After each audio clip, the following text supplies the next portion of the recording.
मुख्यमंत्री डॉक्टर मोहन यादव, बहुत बहुत धन्यवाद, बधाई। क्या किया आपने, क्या किया मुख्यमंत्री जी? ये क्या हुआ, कैसे, मतलब सारी दुनिया अंदाजा लगाती रह गई, सबसे अधिक आप पर विश्वास। ये विश्वास क्या है?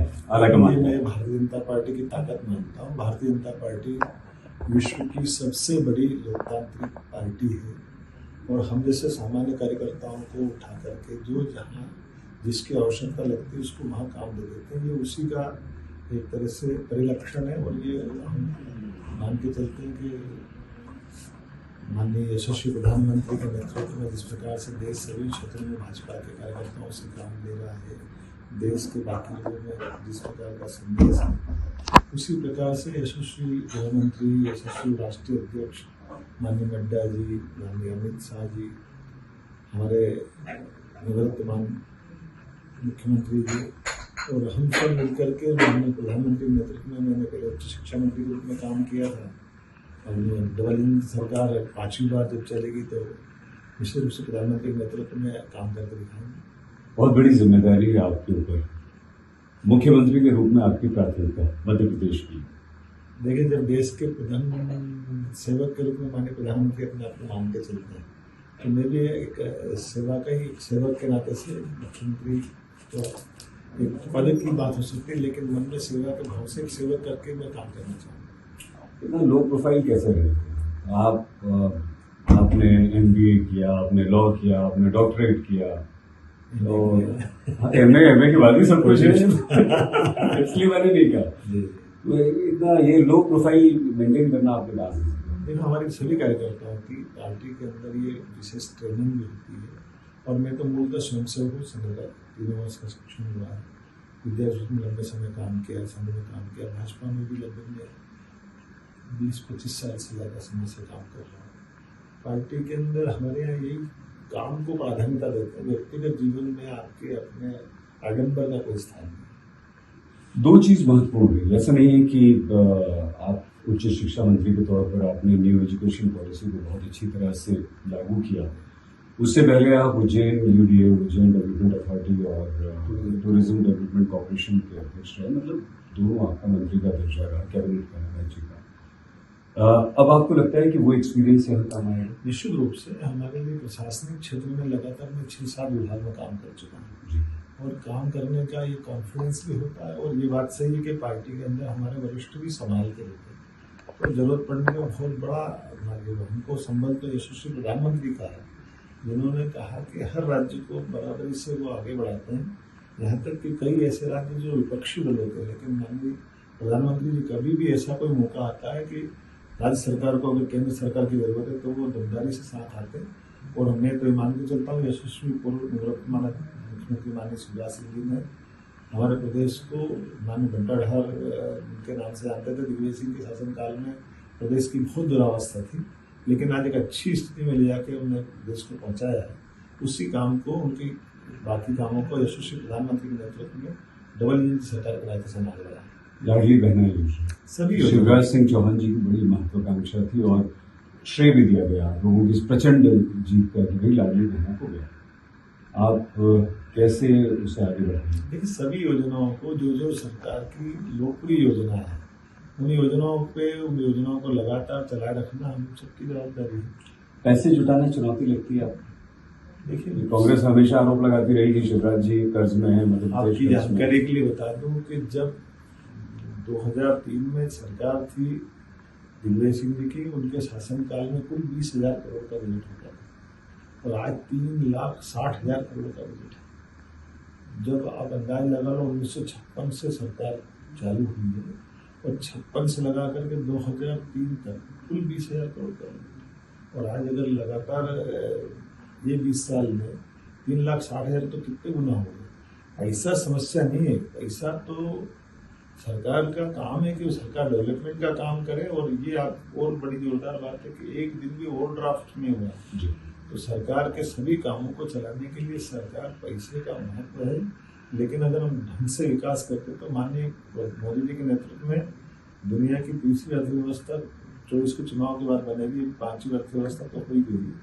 पैसे की कभी कमी नहीं है। आप युवा हैं, लेकिन आपकी पार्टी में बड़े दिग्गज वरिष्ठ नेता हैं, उनके साथ आपको काम करना होगा। कैसे सामंजस्य कैसे बैठा? हमारे यहाँ ये पद्धति शुरू से रही। माननीय यशस्वी मुख्यमंत्री हमारे जब शिवराज सिंह जी थे उस समय सारे वरिष्ठ नेतागण उस समय भी मौजूद थे। विक्रम वर्मा जी, माननीय सुंदरलाल पटवार जी, कैलाश जोशी जी, कई सारे ऐसे सीनियर लोग थे। उनके बीच में माननीय शिवराज सिंह जी का 18 साल सरकार चली। तो हमारे यहाँ ये पद्धति, ये पारिवारिक भाव से हम सब एक दूसरे का सम्मान भी करते हैं, एक दूसरे का साथ भी देते हैं और पार्टी के आधार पर काम चलाने की बजाय हम परस्पर परिवार भाव से अपने काम का उत्तरदायित्व का निर्वहन करते हैं। और मुझे पूरा भरोसा है कि ये आशीर्वाद मुझे भी मिलेगा और सहयोग भी मिलेगा। आज का दिन आपका बहुत व्यस्त रहा है, पहला दिन है और ज्यादा अधिक समय आपका नहीं लेंगे, लेकिन हम आपकी निजी जिंदगी के बारे में अगर आप आगे दे तो एक दो बातें जरूर पूछेंगे। आपने पहलवानी भी की सुना आपने? नहीं, मैं शुरू से स्पोर्ट्स का शौकीन रहा हूँ, इसलिए स्विमिंग करना, रेसलिंग के कई सारे और कई प्रकार के खेल कूद के काम आराम से स्वाभाविक रूप से पारिवारिक पृष्ठभूमि में भी और पढ़ने लिखने का भी मुझे खुद शौक रहा है। परिवार में परमात्मा की दया से बच्चे भी से पढ़ने लिखने समझता है। तो डिग्रियों का अंबार है या मेरा बेटा डॉक्टर, बेटी डॉक्टर। वाह वाह। तो परमात्मा की दया, जो बीच वाला बेटा है वो 11 कर रहा है। तो एक तरह से पारिवारिक पृष्ठभूमि में ये सब चीज़ों के साथ खेलने कूदने सब पढ़ने का भी मौका दिया है। और इसी प्रकार से सामान्य जीवन जीते हुए किसान परिवार से निकल के आता हूँ। तो मैं उम्मीद करता हूँ कि जनता के बीच में जनता की सेवा करने का पार्टी ने मौका दिया। मैं अपने केंद्रीय नेतृत्व, प्रदेश नेतृत्व का बड़ी आभार मानता हूँ। दो अंतिम प्रश्न। छात्र राजनीति, शांति सचिव, अध्यक्ष, उसके बाद भारतीय जनता युवा मोर्चा, ये कैसे आप मध्य प्रदेश के युवाओं को आगे लेकर जाएंगे? क्या उनके लिए करने का सोचते हैं? देखिए, मैं लगभग 10 साल तक विद्यार्थी परिषद में काम किया है, नगर मंत्री से लेकर राष्ट्रीय मंत्री तक। और ये बात सही कि काले समय में छात्र संघ चुनाव लड़ना उस समय हमारे दौर में तो बहुत महत्व का था। तो जब काले चुनाव लड़ा, जहाँ सेक्रेटरी फर्स्ट ईयर में बन गया, 17 साल की उम्र में, 18 में प्रेसिडेंट बन गया सेकेंड ईयर में। और उसके बाद से लेकर के कई लोगों को चुनाव लड़े। लेकिन वो दौर ऐसा था जब हमारा 74 अमेंडमेंट नहीं हो पाया, तो विधानसभा लोकसभा के अलावा कोई चुनाव कॉलेज जीवन में चुनाव वो जो यूनिवर्सिटी के कॉलेज के होते वही मानते थे। लेकिन अब चूंकि पंचायत के चुनाव, स्थानीय संस्थाओं के चुनाव, स्थानीय निकाय के चुनाव होते हैं, तो स्वाभाविक रूप से युवाओं को अपना नेतृत्व गढ़ने का एक मौका मिल जाता है।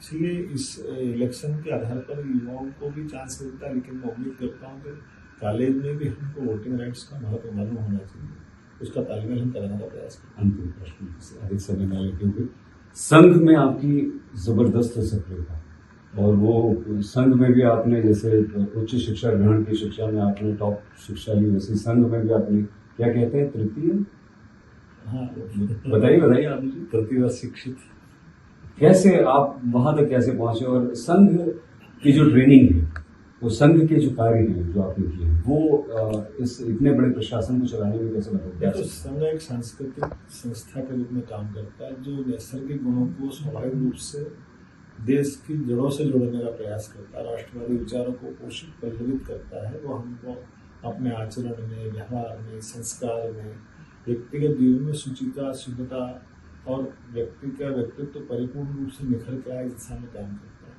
और मुझे गर्व है कि मैं राष्ट्रीय स्वयंसेवक आज तक के माध्यम से मध्य प्रदेश की जनता को मुख्यमंत्री डॉक्टर मोहन यादव का पहला संदेश। मैं एक प्रधान सेवक के रूप में काम करना चाहूँगा और जनता के हितों को लेकर के, प्रदेश के हितों को लेकर के, सभी को साथ में लेकर के विकास के लिए जो हो सकता है, माननीय यशस्वी प्रधानमंत्री के नेतृत्व में डबल इंजन की सरकार के नाते से हम सभी क्षेत्रों में काम करें। मुख्यमंत्री जी, आज तक से बातचीत करने के लिए और इतने व्यस्त समय और इतनी रात को आपने ये समय निकाला, उसके लिए हम आपके आभारी हैं और बहुत धन्यवाद। सईद अंसारी, बहुत धन्यवाद। सईद अंसारी, भोपाल।